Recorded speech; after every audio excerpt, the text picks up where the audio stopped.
விரால் மீனுக்கு தீவன செலவு எப்படி கம்மிப்படுத்தலாம், அதுக்கான வீடியோ தான் இது.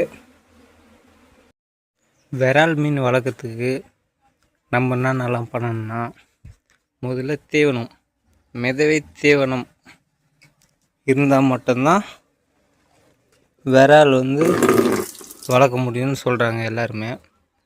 ஆனால் அது மட்டும் இருந்தால், இப்போ ஒரு 1000 விரால் வளர்க்குறோன்னா நம்மளுக்கு எவ்வளோ மிதவை தீவனம் தேவைப்படுதுன்னா 20 மூட்டை தீவனம் தேவைப்படுது. ஒரு மூட்டை 2500 அப்போது 20 மூட்டை எவ்வளோன்னு நீங்களே பார்த்துக்குங்க. 1000 மீனுக்கு 20 மூட்டை மிதவை தீவனம் தேவைப்படுது. நம்மளால் அது 60,000 செலவாகுதான். 1000 மீனுக்கு மிதவை தீவனம் வாங்கினா 60,000 செலவாகுது. நம்மளால் அதெல்லாம் எதுவும் பண்ண முடியாது. அதுக்காக தீவன செலவு கம்மியாக செலவாகணும்னா என்ன பண்ணலாம், கோழி கிடைக்குது பற்றியா, அந்த கோழி கடையில் போய் நம்ம மாதம் நான் இவ்வளோ கொடுக்குறேன், எனக்கு டெய்லி குடலை குத்துருங்க அப்படின்னு சொல்லிட்டு நம்ம சொன்னால் கண்டிப்பாக அவங்க கொடுப்பாங்க. டெய்லி எடுத்துக்குப்பா நான் கொடுக்குறேன் அப்படின்னு சொல்லுவாங்க. இது எல்லாமே குடல் தான், எல்லாமே குடல் தான். இந்த குடலை வேக வச்சு போடணும் நம்ம. அவங்க டெய்லி கொடுக்குற குடலை நம்ம வேக வச்சு மீனுக்கு தீனியாக போட்டோன்னா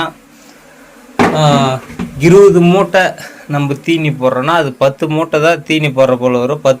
10 மூட்டை தான் தீனி போடுற போல் வரும். மீதி இந்த குடல் வச்சு அட்ஜஸ்ட் பண்ணிக்கலாம்.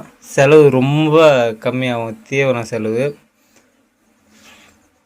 ஒரு டன் மீன் 3 லட்ச ரூபானா நம்ம தீனிக்கு செலவு பண்ணிவிடுவோம். ஓகேவா? அதுக்காக தான் நான் சொல்கிறேன். அது எடுத்து ஏரியில் அந்த இதுவில் கூட ஃபுல்லாக இருக்குது, பயங்கரமான நாற்று அடிக்கும். நம்ம கடையில் வாங்கிக்கணும் அப்படியே என்ன பண்ணணும்னா, வேக வச்சு அன்றைக்கே கொட்டிடுங்க. ஏன்னா மறுநாள் செம நாற்று அடிக்கும். இதெல்லாம் நேற்று வாங்கிக்கணும் அந்த குடலை இன்றைக்கி வச்சுங்கிற அப்படியே இன்றைக்கி சாயங்காலம் தான் போடணும். அதனால நான் சொல்கிறேன், சேஃப்டியாக தீவனம் போட்டு. என்ன ஒன்றுன்னா, மீனுக்கு வேக வச்சு போடுறதுனால நோய் எதுவும் தாக்காது.